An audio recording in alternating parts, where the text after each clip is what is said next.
ये बच्चा आर्यन है, सजलैट के रहने वाला, 8 वर्षीय उसकी उम्र है। वो हमारे पास 25 तारीख को जनरल ओपीडी में दिखाने आया था। उसको पेट के दर्द की शिकायत थी, उल्टियाँ हो रही थी और बीच खाना वो खा नहीं पा रहा था 1 आध दिन से। जनरल दवाइयाँ देके उसको घर के लिए भेजा गया। उसको दवाई लेने के बाद उसे कोई आराम आया नहीं। शाम के नंबर में तकरीबन 6 बजे 7 बजे के करीब वो दोबारा मेरे पास आया, बोले कि डॉक्टर साहब अभी आराम नहीं हो रहा है। तो मैंने उनकी जाँचें कराई। जब मैंने जाँचें कराई, जाँचों में पाया गया कि बच्चे को एक्यूट हेपेटाइटिस टाइप के सिम्टम्स आए हैं, जिसमें उसकी ये 25 तारीख की जाँच हमारे पास है, जिसमें इसका SGOT 178 और SGPT 1361 आया गया। बच्चे को इंजेक्टेबल्स दिए गए। जैसे ही बच्चा अस्पताल में आया, उसके बाद उसे भर्ती की सलाह दी गई। बच्चों के घर वालों ने भर्ती ना करके बच्चे को घर ले गए।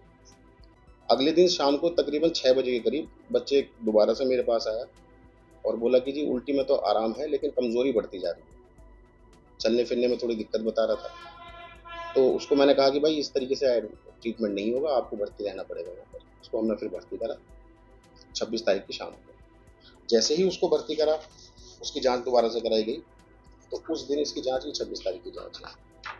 इसका SGOT और SGPT दोनों का दोनों कम हुआ है। कमज़ोरी पैरों में ज़्यादा बता रहा था, तो इसलिए उसकी हमने कैल्शियम की जाँच की। कैल्शियम के जो उसका आया था वो 7.6 आया था। सारी जाँचों को जो हमारे पीडियाट्रिशियन हैं उनसे मशवरा लिया गया। ये उनके ऑनलाइन कंसल्टेशन के कागज़ हैं। वॉइस कॉल और जो भी उनका ट्रीटमेंट था अकॉर्डिंगली शेड्यूल वो हमने दिया उसको।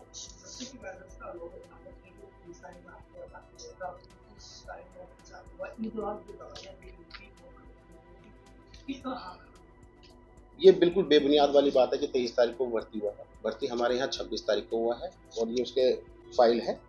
26 तारीख को उसके पिता के साइन है यहाँ, और जो टाइमिंग है हमारा ऑनलाइन सॉफ्टवेयर, उसको कोई भी कभी भी चेक कर सकता है पोर्टल पर। दूसरा आरोप जो उनका ये है कि हमारे बच्चे को तबीयत बिगड़ी इंजेक्शन लगने से या ये हुआ।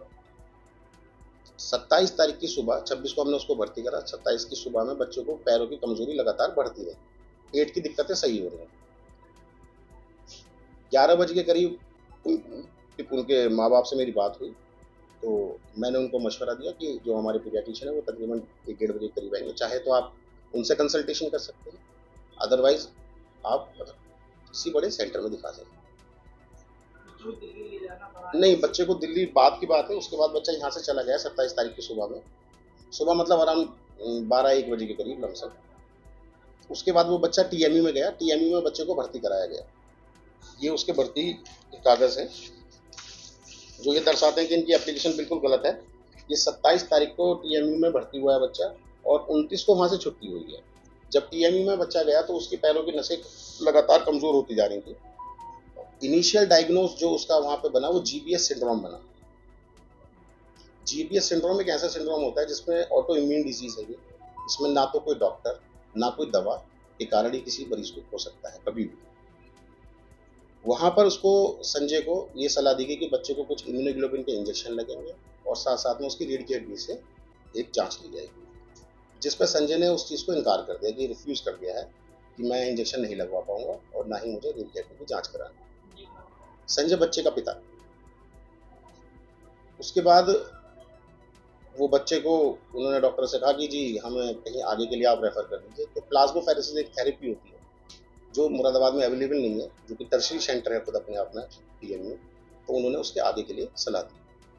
बच्चा आगे भर्ती हुआ, वहाँ पर भी जाके उसको इम्यूनोग्लोबिन के इंजेक्शन लगे, लेकिन जैसे जैसे डिजीज़ प्रोग्रेस हो रही थी, ये डिजीज़ बहुत तेज़ी से प्रोग्रेस होती है और उसको फिर वेंटिलेटर सपोर्ट पे रखा गया वहाँ पर।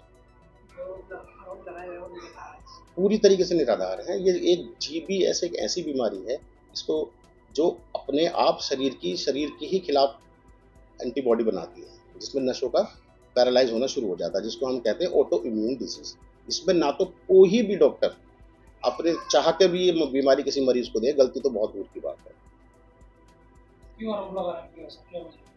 तो आरोप लगाने का मुख्य कारण ये है कि उनको ऐसा लगता है कि जब बच्चा अस्पताल में आया था उस टाइम वो अपने पैरों पर चल रहा था और जब यहाँ से जा रहा था तो वो खड़ा नहीं हो पा रहा था। तो ये एक डिजीज की तीव्रता से बढ़ने के संकेत थे जो कि जिसके कारण उसको दिमाग में ये वहम है या लोगों ने उसे भड़काया है।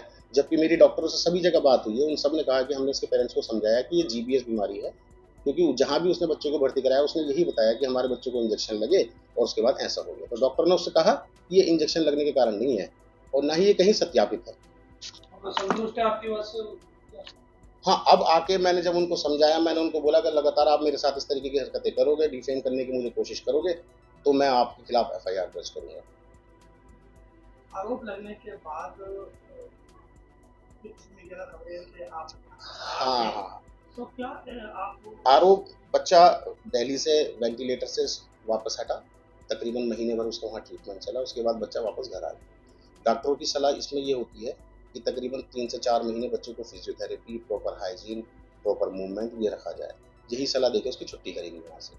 अब वो मेरे पास आए और मुझसे हट जाने के तौर पर फिर से कुछ पैसों की डिमांड करने लगे।